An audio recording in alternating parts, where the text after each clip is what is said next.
Hello मैत्रिणींनो, तुम्हाला आज मी कटोरीची डाच जर जास्तची झाली तर कशी म्हणजे तर कस्टमरला तर ह्याची जी डाच आहे ना ते त्यांना खूप जास्त वाटते.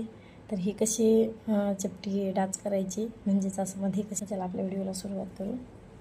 तर पहिल्यांदा हे ब्लाऊज असं उलटा करून घ्यायचं, मध्ये भागात असं फोल्ड करायचं. हे बघा असं बरोबर आणि तुम्ही अशी डाच मारून घ्यायची.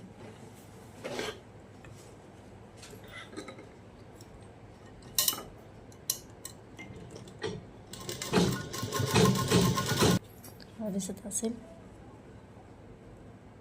अशी डाच चपटी झाली.